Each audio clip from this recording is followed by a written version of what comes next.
Bismillahirrahmanirrahim. Assalamualaikum warahmatullahi wabarakatuh. Selamat pagi anak-anak, salam sejahtera untuk kalian semua. Om Swastiastu, Namo Buddhaya, Salam, salam kebajikan. Jumpa lagi dengan Bapak Luprio, SPD, SEMPD, pengampu mata pelajaran PPKN di SMP Negeri 17, Gresik, Jawa Timur. Dari rumah Bapak Luprio SPD SEMPD, kalian saya doakan mudah-mudahan sehat walafiat sehingga bisa mengikuti daring dengan baik dan sempurna dan mendapatkan ilmu yang bermanfaat. Anak-anak, sebelum daring kita mulai, marilah kita awali dengan doa menurut agama dan kepercayaannya masing-masing. Berdoa silakan, berdoa selesai. Anak-anak, kita lanjutkan dengan penguatan pendidikan karakter. Kita awali dengan salam PPK. Salam PPK. Cerdas, berkarakter, menyenangkan, hebat, luar biasa. Selanjutnya, kita lakukan bersama-sama dari rumah kalian masing-masing. Diikuti tepuk PPK. Tepuk PPK. Religius, nasionalis, mandiri, gotong royong, integritas, yes, yes, yes. Anak-anak, pada daring pertemuan pertama PPKN kelas 7 hari ini, kita akan membahas norma-norma dalam kehidupan bermasyarakat. Ada 4 KI sebagai tujuan pembelajaran. Kalian bisa membacanya dalam buku paket masing-masing. Anak-anak, pada pertemuan pertama PPKN kelas 7 bab 2 hari ini, kita akan membahas KD yang pertama, yaitu norma yang berlaku dalam masyarakat. Anak-anak, sebagai awal daring pada pagi hari ini, Pak Luprio teringat kata-kata seorang filsuf yang bernama Cicero. Beliau menyatakan ubi societas ibi ius, artinya di mana ada masyarakat di situ ada hukum. Juga pepatah masyarakat Sumatera, di mana bumi dipijak, di sana langit dijunjung. Artinya kewajiban kita untuk mentaati peraturan. Norma itu anak-anak dibuat berdasarkan nilai-nilai yang dijunjung oleh kelompok masyarakat dan menjadi perwujudan dari nilai-nilai yang dianut oleh sekelompok masyarakat. Seorang filsuf lain yang bernama Aristoteles menyatakan anak-anak bahwa manusia itu adalah makhluk monodualis, yaitu manusia sebagai makhluk individu dan sebagai makhluk sosial. Sebagai makhluk sosial, manusia selalu membutuhkan orang lain, zoon politikon. Dan sebagai makhluk individu, berarti akan ada banyak perbedaan dan kepentingan dalam masyarakat. Adapun jenis kepentingan masyarakat, satu, kepentingan umum adalah kepentingan yang mencakup bangsa dan negara. Contoh, mempertahankan kedaulatan negara. Dua, kepentingan masyarakat adalah kepentingan semua anggota masyarakat. Contoh, menjaga keamanan dan ketertiban lingkungan masyarakat. Tiga, kepentingan keluarga adalah kepentingan semua anggota keluarga dalam suatu rumah tangga. Contohnya, mencari tempat tinggal yang sesuai keinginan semua anggota keluarga. Empat, kepentingan pribadi adalah kepentingan setiap individu dalam lingkungan masyarakat. Contoh, mencari nafkah, beragama, dan lain-lain. Anak-anak, agar semua kepentingan berjalan dengan baik, diperlukan norma. Norma anak-anak dalam bahasa Inggris disebut norm. Bahasa Yunaninya nomos dan bahasa Arabnya koidah. Artinya pokok kaidah, aturan, patokan, atau pedoman. Sedangkan pada kamus hukum umum, norma adalah petunjuk, pedoman bagi seseorang untuk berbuat atau tidak berbuat dan bertingkah laku dalam lingkungan masyarakatnya.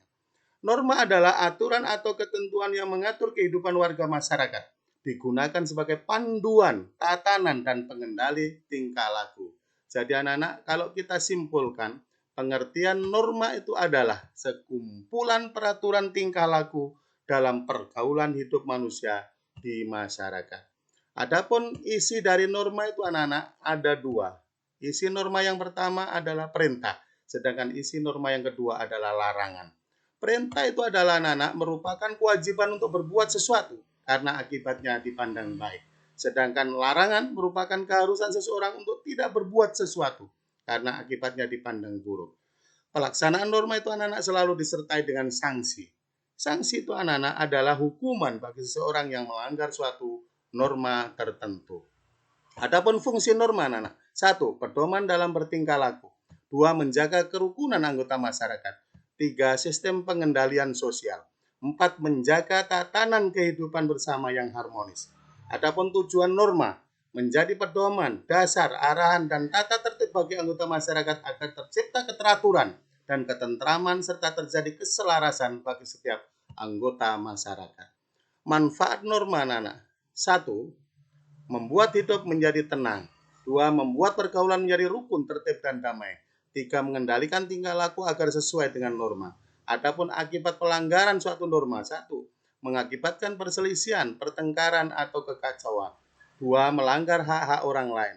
3. Merugikan hak atau kepentingan orang lain. Anak-anak, norma yang berlaku dalam masyarakat ada 4. 1. Norma agama. 2. Norma kesopanan. 3. Norma kesusilaan. 4. Norma hukum. 1. Norma agama. Norma agama adalah aturan yang bersumber pada hukum agama atau kitab suci yang berasal dari Tuhan yang Maha Esa. Adapun kitab suci umat beragama di Indonesia. 1. Agama Islam, kitab sucinya Al-Quran. 2. Agama Kristen, baik itu Katolik maupun Protestan, kitab sucinya Injil atau Alkitab. 3. Agama Hindu, kitab sucinya Weda. 4. Agama Buddha, kitab sucinya Tripitaka. Dan 5. Agama Konghucu, kitab sucinya Sisu Wuching. Contoh norma agama, kita harus menutup aurat, kita harus beribadah, sholat, zakat, kita dilarang minum minuman keras, kita dilarang makan riba, dan lain-lain contohnya menurut ketentuan agama masing-masing. 2. Norma kesusilaan. Norma kesusilaan itu adalah aturan-aturan hidup yang berkaitan dengan bisikan kalbu dan suara hati nurani. Contoh norma kesusilaan, kamu harus berlaku jujur, kamu harus berbuat baik terhadap sesama manusia, kamu harus saling membantu sesama manusia, kamu tidak boleh menyakiti orang lain, kamu tidak boleh membohongi orang. Norma yang ketiga adalah norma kesopanan. Norma kesopanan adalah aturan atau kaidah yang mengatur tingkah laku manusia yang bersumber dari tata kelakuan atau tata krama kebiasaan dalam masyarakat. Contoh norma kesopanan. Berilah tempat terlebih dahulu kepada wanita di dalam kendaraan umum seperti kereta api, bus, atau angkutan umum lainnya, terutama wanita yang sudah tua, wanita yang sedang hamil, dan wanita yang sedang membawa bayinya. Jangan makan sambil berbicara. Jangan meludah di lantai atau di sembarang tempat. Orang muda harus menghormati orang yang lebih tua atau yang dituakan. Anak-anak, norma yang keempat adalah norma hukum. Norma hukum adalah kaidah atau aturan yang mengatur tingkah laku manusia yang bersumber dari peraturan yang dibuat oleh pemerintah atau penguasa negara. Contoh norma hukum, barang siapa dengan sengaja menghilangkan jiwa atau nyawa orang lain dihukum karena membunuh dengan hukuman setinggi-tingginya 15 tahun. Orang yang ingkar janji suatu perikatan yang telah diadakan diwajibkan mengganti kerugian, misalnya jual beli. Dilarang mengganggu ketertiban umum. Adapun norma hukum itu anak-anak adalah istimewa karena memiliki kelebihan dibandingkan dengan norma-norma yang lain. Apa kelebihan norma hukum dibanding norma yang lain? 1. Norma hukum sifatnya memaksa. Norma hukum mempunyai aparat penegak hukum yang bertugas memaksa supaya norma hukum dipatuhi dan dilaksanakan. Aparat penegak hukum itu adalah polisi, bertugas menyelidiki perkara. Jaksa, bertugas menuntut perkara. Hakim, bertugas memutus perkara atau memvonis.